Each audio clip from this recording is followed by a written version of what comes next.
qui me frappe aussi beaucoup, c'est que vous avez écrit des textes sur les femmes qui sont d'une beauté incroyable, qui sont vraiment l'amour des femmes. On pense assez souvent d'ailleurs à Truffaut, à la manière dont Truffaut aimait les femmes, l'homme qui aimait les femmes. Et puis en même temps, vous êtes d'une fidélité formidable à votre femme. Comment ça se vit, ça? On n'entend pas parler de votre femme, simplement on apprend que vous vivez avec elle depuis plus de 20 ans, et puis on creuse un peu, on se renseigne, etc. Et on s'aperçoit que vous avez une vie très très forte avec elle, et que c'est vraiment quelque chose de très important. Comment est-ce qu'on peut écrire des textes formidables sur les femmes, et puis avoir cette relation tellement forte avec sa femme en étant fidèle? Mais les chansons, c'est pas forcément ce qu'on est, c'est ce qu'on désire être aussi.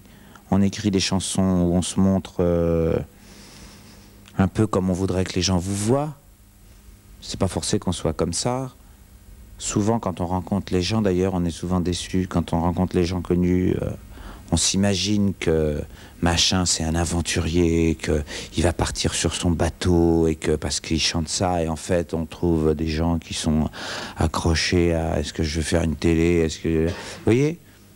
Alors, moi, je chante des trucs, des fois, sur les femmes, peut-être, qui sont un peu ce que j'imagine, ce que je voudrais. Est-ce que la chanson est suffisante? Ou est-ce qu'il vous faut plus?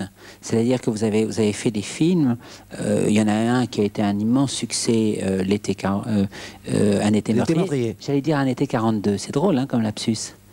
C'était bien Un été 42. C'était mieux. Oui, oh, je sais pas. C'est beaucoup de succès, L'été meurtrier, grand souvenir merveilleux et tout, mais quand même film très classique, qui raconte une très belle histoire.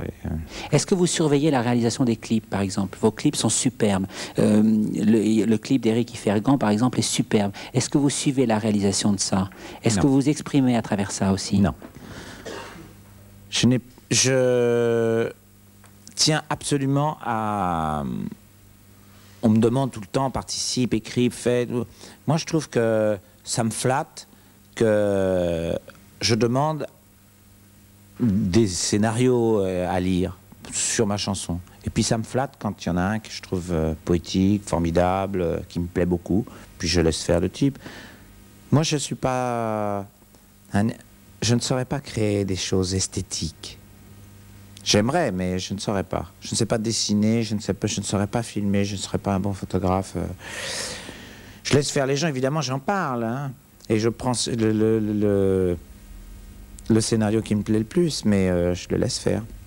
Quand vous rencontrez quelqu'un comme Jacques Doyon, avec qui vous avez fait comédie, c'est-à-dire quelqu'un qui est vraiment formidablement intelligent et extraordinairement sensible aussi, enfin sensible, c'est-à-dire il a les antennes, il sent tout. Comment se passe la relation entre deux personnes comme ça? Ça se passe plutôt très très bien. J'aime beaucoup Jacques. Il est... extrêmement compliqué quand ça pourrait être simple, et il a une complaisance avec la complication qui me plaît beaucoup. Il adore être compliqué, il écrit des dialogues beaucoup trop torturés, compliqués pour dire des choses finalement souvent simples, et j'aime bien ça, cette espèce de torture obligée comme ça. Puis il est un peu pervers, il est... On a fait quelquefois 40 scènes, 40 fois... 40 prises. 40 prises d'un plan séquence de 4 minutes.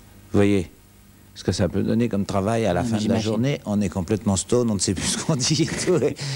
Et c'est vraiment, lui, il est ravi, il est là à prendre son Valium, à dire c'est super, ils sont complètement cuits et tout. Jane va tomber dans les pommes, formidable et tout.